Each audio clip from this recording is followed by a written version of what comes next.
Hello, my name is Cale Erwin, and I am a Scholar Communications Associate at Butler University. Today, I want to talk about publishing an open access mathematics textbook. This presentation provides an overview of a textbook project that began in 2021 and ended in 2023. I seek to provide an overview of the project, documenting some of the challenges while publishing an open access mathematics textbook. The publication of the book is part of a larger effort by the Private Academic Library Network of Indiana, PALNI Consortium, and their publishing platform, Palni Open Press, to further the mission of expanding open access resources for Palni affiliated faculty. Because of this unique relationship between Palni, this presentation also touches on the importance of the librarian's role in facilitating collaborative academic publishing. Because of this relationship, librarians and professional staff act as project managers, aiding authors by managing workflows and ensuring compliance with accessibility standards to navigating copyright considerations and dissemination strategies, and the librarian becomes central in coordinating the technical and administrative dimensions of the publication process. Well, before beginning, I want to give a quick overview. Um, So this project details the process, specifically focusing on the agreements with the authors and describing my role as the project manager. I also describe the markup language, LaTeX, used to write the textbook, and the unique challenges we faced and how we navigated these issues. And finally, I end with a few important takeaways, especially if you're considering going into doing similar projects. A little bit of background. So this project was development in partnership with Polny, our academic consortia that consists of over 24 private universities throughout Indiana. In the face of ever-changing landscape in higher education and ever-rising costs, Polny created a Pulsave program to support student success and retention by fostering the use of open educational resources, OERs.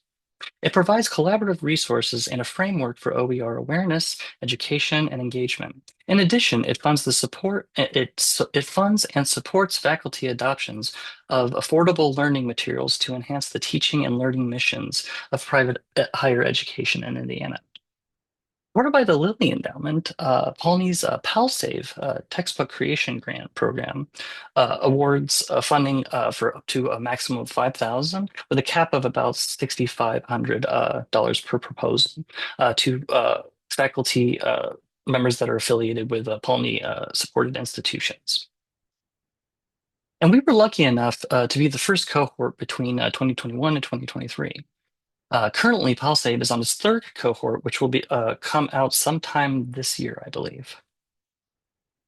Um, the book I was a project manager on was entitled Linear Transformations on Vector Spaces by Scott Kastner and Amber Russell. They are both professors of mathematics in the College of Liberal Arts at Butler University. The book was written for a linear algebra course offered at Butler, but they sought to make the book, quote, appropriate for use elsewhere or for self-study.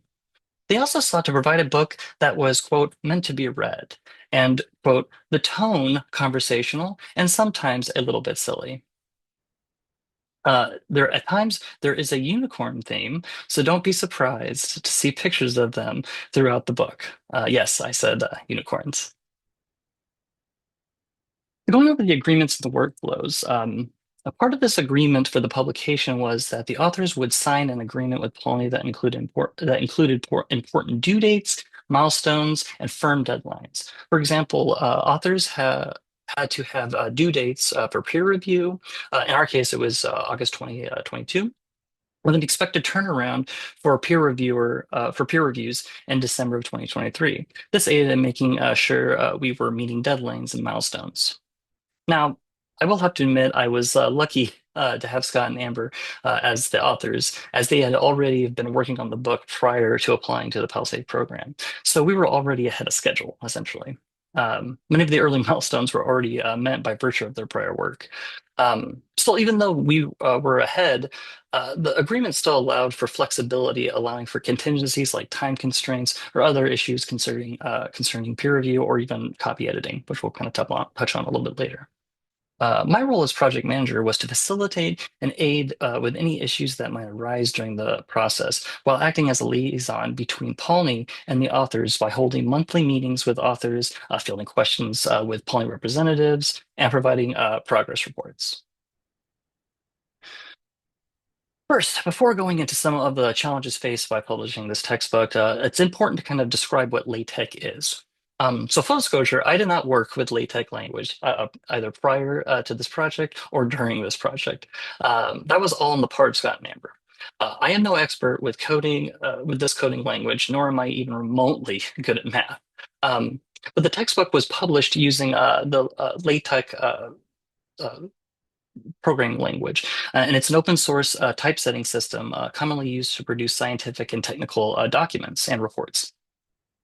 LaTeX is widely used in fields like mathematics, physics, computer science, engineering, and basically due to its unique capability to present complex mathematical equations, symbols, and notations using a specific markup language. LaTeX is preferred by mathematics faculty due to its ability to produce high quality, professional looking documents, especially those with complex mathematical equations and notations. The platform also offers long term stability while still being dynamic enough for alterations and can allow for output of text in multiple different formats and not just like PDFs. Um, and LaTeX also has many community plugins as an additional kind of thing there, whether it be templates for specific projects, whether it is a journal, a book chapter, or whole book. So LaTeX is not what they refer to as WYSIWYG.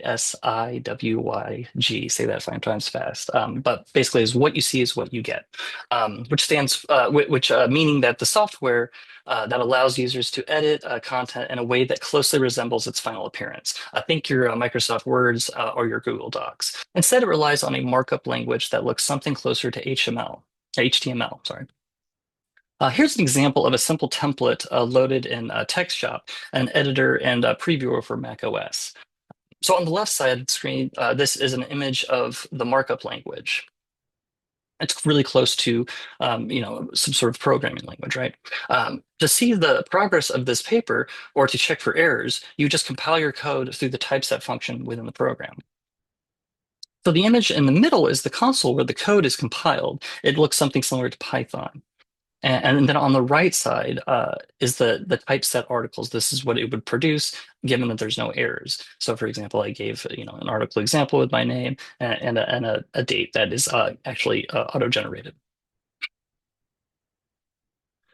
So, moving on to the challenges and some of the learning curves. So, there were a myriad of challenges with a project, of this scope.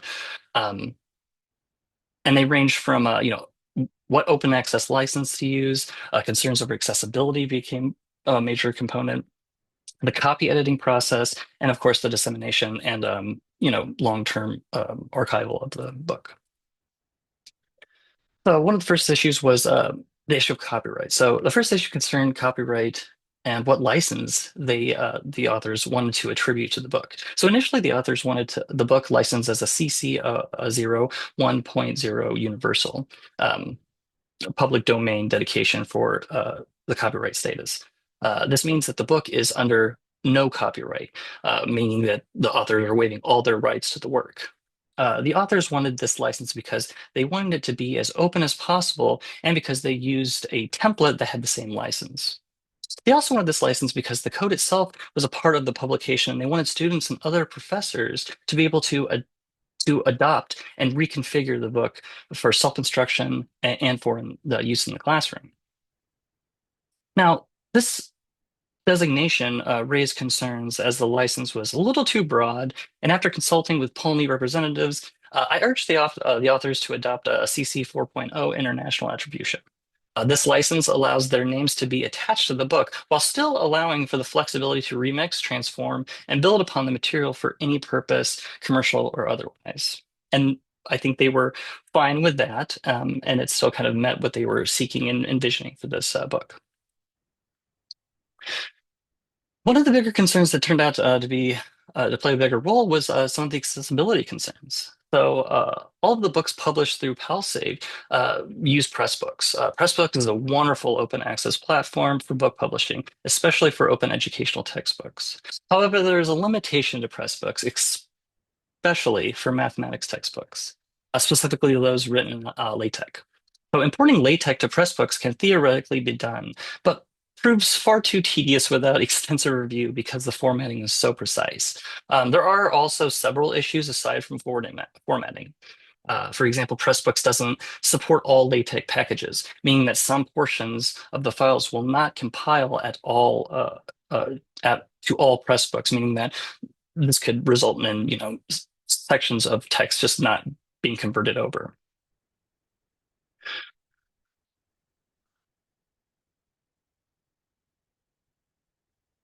There are other issues, concerning some of the macros. I don't want to go too much into it, but concerning some of the macros, it's common for LaTeX to use macros to expand mathematical contexts. However, this is not consistent with LaTeX standards and required individual changes by hand. So, for instance, you'd have to imagine, having to change bits of code. It might not be that hard for a small project, but when you're thinking of something on the, as you have thousands of, hundreds of pages of code, it can get a little tedious. The best plan we decided to take was to still use Pressbooks, but link a stable PDF that was compiled from LaTeX code. However, using PDFs brought other challenges concerning accessibility. PDFs offer stability when it comes to formatting, but hinder efforts at accessibility. For example, PDFs pose problems from screen readers and text resizing, and are not as dynamic as EPUBs. Um, EPUB's efforts to find workarounds via EPUBs and alternatives like Wolfram or Javelin, but they just didn't seem to be very ideal. And finally, one of the larger barriers was the mathematics profession itself. The mathematics field is not as accessible as it should be. Many of these barriers especially affect the visually impaired essentially the most. For example, PDFs created in LaTeX are not always adaptable to or accessible to formats like Braille. PDFs created in LaTeX, especially the equations, cannot be readily translated into audio formats either, though there are efforts at fixing these issues, and they can, but again, they oftentimes can be tedious and time consuming. One of the main concerns we also confronted was finding a copy editor with expertise in LaTeX, linear algebra, and open access textbook publication. This was understandably a very specific ask, though we tried to keep the copy editing within Polney related institutions. We knew we would have to contract out due to just the specific needs of this project. Um, so we looked around for different networks within Butler. Had a few names thrown out there, but nothing really concrete. But our Poundly representative also searched for copy editors, and after a few months, found a suitable candidate. So Poundly eventually secured a copy editor, Jonathan Poritz. Jonathan holds a PhD in mathematics with an extensive background in teaching mathematics. He also happens to be a major advocate for open access resources while also having extensive knowledge of LaTeX. It was kind of a perfect fusion. This was very helpful because the editing process was essentially split into two roles, LaTeX code editing and general grammar and style. Luckily, Jonathan could do both. And this is, oh yes, I'm sorry. There was also issues of version with many OA mathematic textbooks out there, but many don't include the source code. So this is something that Scott and Amber wanted as part of the publication. It was important to make sure that there was a place to download the code as well as the book. So on PaulSell's website, under the download button, you can access the course material repository. From the course material repository, you can download the LaTeX code. Another important aspect was a way to ensure that the book stayed up to date for long-term use. So the authors could make different versions and updates as they saw fit. So GitHub was another resource that we found helpful. And finally, we also archived it in our institutional repository.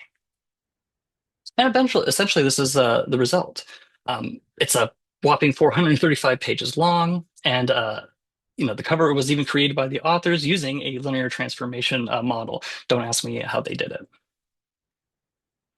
Some of the key takeaways. So on the broad level, OA publications with the library project managers and consortial support prove viable alternatives to traditional publications. If you fund it, they will come. So if you provide the services to the faculty, they will participate. Another key takeaway to this project is highlighting how LaTeX was both an enabler and an obstacle to the project's success. It provided mathematical precision, but required intensive support, especially for accessibility and editing. For math textbooks, Pressbooks will also prove to be an obstacle. Accessibility was also a large concern, but there are slowly ways of getting around that as time goes on. And the most important component to the success of this project was locating an experienced copy editor with extensive knowledge in mathematics, LaTeX, and open access publishing. And again, collaboration was key. The support and collaboration between Polony, the authors, and myself was key to this book's publication. And then finally, it is also important to download the source code so it can be used in the classroom and elsewhere, ensuring an iterative process while encouraging remixes and reuse. And also, go check out the book and the other Pulsate books that we have. You can find them here at the QR code. And thank you. So if you have any questions or if you're interested in any more information, don't hesitate to email me. Thank you so much.